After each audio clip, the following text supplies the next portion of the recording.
Salut tout le monde, aujourd'hui on se retrouve à l'atelier. Vous le voyez derrière moi avec nos beaux outils Parktool et on va en profiter pour voir les outils indispensables pour faire votre propre mécanique. Que vous soyez débutant en la matière ou plus confirmé, et on passera voir du côté pro, voir tout ce qu'ils utilisent. Allez, c'est parti. Si vous êtes nouveau sur la chaîne, n'oubliez pas de vous abonner et d'activer la cloche des notifications. Comme ça, vous serez au courant de toutes les sorties des vidéos. On présente des vélos, du matériel, on fait des tutos mécaniques, du pilotage. Bref, on vous laisse aller voir sur la playlist et toutes nos vidéos afin de vous remettre à jour. Allez, on passe à nos outils. Dans ce tuto, peu importe votre pratique, si vous faites du VTT, que ce soit en randonnée, en compétition, cross-country, enduro, descente ou même de la route, les outils seront les mêmes. Premièrement, on voit les outils indispensables pour débuter la mécanique sur nos jolis vélos. Commençons par les clés Allen, aussi appelées 6 pans ou BTR. Il vous sera impossible de faire de la mécanique sur votre vélo sans elles. Généralement vendues par jeu de 1,5 à 10 mm. Aussi vendues par jeu, nous trouverons les clés Torx, ou aussi appelées étoiles. De T10 à T50, si vous devez en avoir qu'une, ça sera la T25. Nous trouvons sur le marché plusieurs formes pour ces deux types de clés. La plus connue, nous les appellerons L, vous trouverez du Y, et mes préférés, les clés en T, aussi appelées en P. Généralement plus coûteuses, mais qui offrent une meilleure prise en main et facilitent l'accès à de nombreuses pièces au vu de leur longueur. Encore des clés avec les clés plates, essayez d'avoir de 7 à 32 mm, sachant que toutes ne seront pas utiles, mais c'est toujours mieux que d'utiliser une pince. De notre côté, vous pouvez le remarquer, nous les utilisons également pour les cuvettes de moyeu car ce sont des clés plus fines. Difficile de faire sans pour régler le jeu dans certains moyeux et les regresser. Dernière clé, celle à rayon. Ici, nous avons des modèles papillons plus ergonomiques mais qui ne s'adaptent qu'à une taille de tête de rayon. Il existe également des modèles standards qui regroupent toutes les tailles. Attention, certaines marques de roues comme Mavic utilisent des clés spécifiques. Sans elles, il vous sera impossible de resserrer un rayon distendu et pour les plus expérimentés, impossible de faire le dévolage de roue. Continuons avec une clé à molette. Vous en aurez toujours besoin, surtout si vous n'avez pas la clé plate demandée, puis c'est quelque chose qui peut très bien vous servir à la maison. Passons au tournevis. Un cruciforme et un plat, cela sera toujours utile, notamment pour le réglage de certains dérailleurs, et nous favoriserons ce aimanté. Également indispensable, un cutter et un ciseau, toujours utile, notamment pour mettre des stickers comme on l'a vu dans une dernière vidéo, un mètre ruban pour faire vos réglages, un crayon, d'une pince coupe-câble pour éviter que votre câble s'effiloche et pour couper bien net une gaine. Cette pince est indispensable et elle sera toujours accompagnée d'embouts de gaine et de câbles d'avance, aussi appelés grains de riz. Ensuite, d'une pince coupante pour couper le surplus de nos colliers de serrage par exemple. Et d'une pince à bec, très utile pour faciliter la prise d'un câble de dérailleur. Il est temps de vous présenter le démonte attache rapide, ce qui facilitera le démontage de votre attache rapide sans l'endommager. D'une pompe bien évidemment pour faire la pression de nos pneumatiques avec un contrôleur de pression pour les personnes équipées en tubeless et qui n'ont pas de compresseur comme nous. Il faudra une solution telle que le Schwalbe Tire Booster afin de faciliter le montage et l'adhésion du pneu à la jante. Passons aux outils indispensables dans votre sac à dos pour aller rouler et surtout vous sortir de n'importe quelle mauvaise situation et autant utile à la maison. Premièrement, le multi-outil. Même le modèle le plus simple vous offrira les équipements nécessaires pour resserrer la plupart des pièces sur votre vélo dans la forêt. Composé à minima d'une clé Torx de T25, de plusieurs clés Allen, deux tournevis, vous pouvez l'utiliser pour faire vos débuts en mécanique à l'atelier.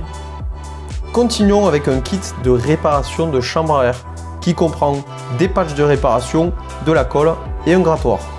Nous pourrons accompagner ce kit avec des mèches pour réparer vos montages tubeless sans oublier le poinçon. Ensuite, des démonte pneus, il en existe des plus solides que d'autres, mais attention à vos jantes. Ils peuvent aussi servir pour repousser les pistons de vos freins à disque. Continuons avec un dérive-chaîne. Notez que certains multi-outils en sont équipés. Nous l'accompagnerons toujours d'une attache rapide. Cela nous permettra de réparer en cas de casse de chaîne. Nous finirons notre kit débutant par une pompe haute pression. Sans elle, impossible de faire le réglage de votre fourche ou de votre amortisseur. Voyons maintenant les outils à ajouter à notre kit de base afin d'être autonome sur la maintenance de notre vélo. Commençons par les outils les plus couramment utilisés avec le fouet et le démonte-cassette. Il sert à bloquer la roue libre lorsque vous voulez retirer la cassette, mais il est indispensable pour réaliser cette opération.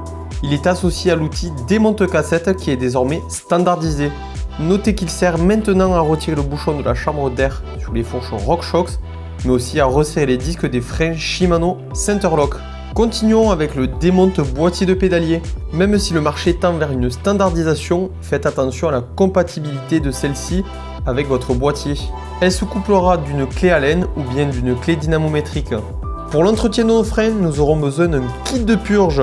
Il en existe des modèles universels comme celui-ci, notre Park Tool, mais vous pouvez aussi trouver des modèles constructeurs exclusifs à leur modèle de frein. Passons au maillet en plastique, toujours utile dans la mécanique vélo. Nous oublierons le marteau qui est bien plus traumatisant.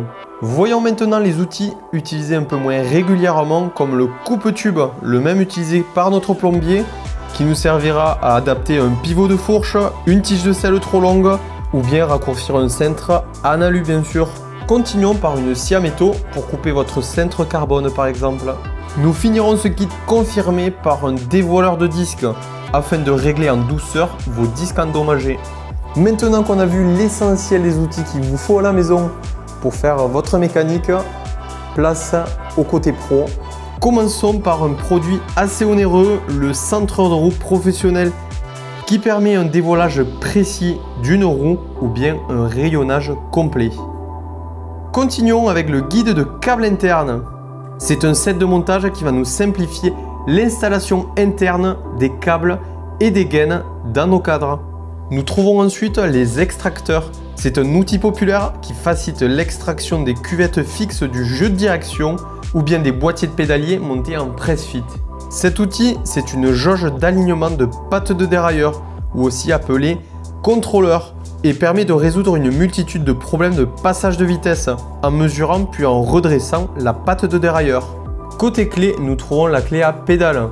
Très longue, elle offre un bras de levier excellent pour toutes les personnes qui auront eu la main un peu forte sur le serrage des pédales. La clé dynamométrique, c'est un outil indispensable pour faire un travail de qualité dans le serrage de pièces au couple préconisé par les constructeurs. Ensuite, la clé à cliquer et ses douilles qui nous permettra de gagner du temps dans le montage et démontage de certaines pièces telles que des disques de frein ou lors d'un démontage complet d'une biellette sur nos vélos. Ou encore les presses à roulement comme cette presse à cuvette de direction qui permet de les insérer avec précision.